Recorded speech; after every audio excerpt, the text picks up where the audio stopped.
I established that Isuama Igbo, which happened to be the dialect of Samuel Jonas, who happened to be an Igbo slave or Sierra Leone, who the dialect of John Taylor, who happened to be an Igbo slave from Sierra Leone, the dialect of Edward Raw, who happened to be the fifth president of Sierra Leone, the language of Edward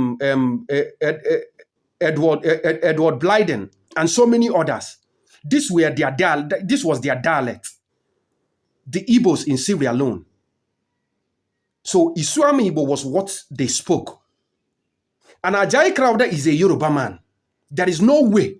He hasn't even effectively translated his own. He doesn't even know how to effectively speak and communicate in his own dialect, writing, let alone translating. So it is just stupid for people to believe lies like this. So that is it. It was written by Samuel Jonas, an Igbo slave. He wrote the first Igbo manuscript. If we call it the first, because Oledi Kwano has actually written his. So if we decide to call Samuel Jonas' own as the first, fine. But it was written by an Igbo. And that was not, Isuami Igbo was not for the Igbos residing in Biafra land. It was not for Igbos residing in Old Eastern region of Nigeria. It is not for those Igbos. Isuami Igbo was meant exclusively for Igbos in Sierra Leone. Because those slaves you see there in Sierra Leone migrated from somewhere. They came from the Old Eastern region of Nigeria. That is their motherland. That is their ancestral home. For those of you who are trying to put some account of early migration of the Igbos and so, I am presenting an account of people, Igbos in Sierra Leone, Liberia, and they came from this place. They were taken from Igbo land before they now settled there. You get that? Now, moving further, the Bible, the English Bible, was written and translated by the Igbos in Ebu, the present-day Imo State.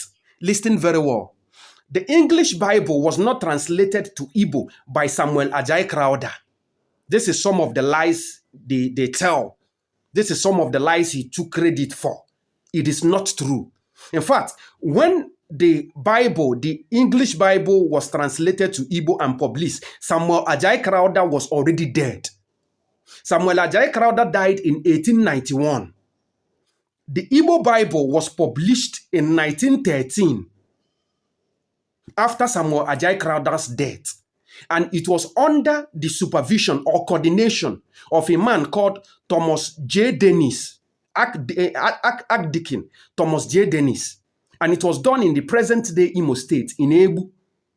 Now, from 1859, that was why it took about 60 years before the Igbo translation could work. Yes, Ajayi Crowther, Samuel Jonas, and John Taylor, okay, these two that happens to be Igbos, tried to, under CMS, Christian Mission Society, they tried to get the Igbo Bible, translate English to Igbo, but it still didn't work for them. Despite Samuel Jonas and John Taylor, who were Igbos, it still didn't work for them. They still didn't achieve it. So it was now in the era of a man called Thomas Dennis that he now had an idea, mobilized people, the indigenous people, gave them the tax in Ebu, in Imo State. Then they got the work done. They translated it and he published it. He printed it. That was how it came about. So the idea of saying, now, the reason why they gave credit to Samuel Ajayi Crowther is because Samuel Dennis was under the CMX.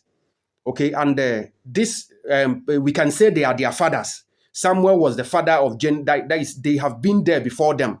Okay, so they just have to give the credit to Samuel Ajayi Crowther for publishing it. But he was already dead before that Bible was translated to Igbo. So those things we are told, they are all lies. So these are some of the lies that was told by Samuel Ajayi Crowther and being peddled by the Yoruba media. So I believe I have made it clear. Samuel Ajay Crowther never translated the English Bible to Igbo. That is how it is. Samuel Ajay Crowther never wrote the first Igbo manuscript. It was written by an Igbo son. Samuel cannot even effectively communicate in his own native language, which is Yoruba. So that is just how it is.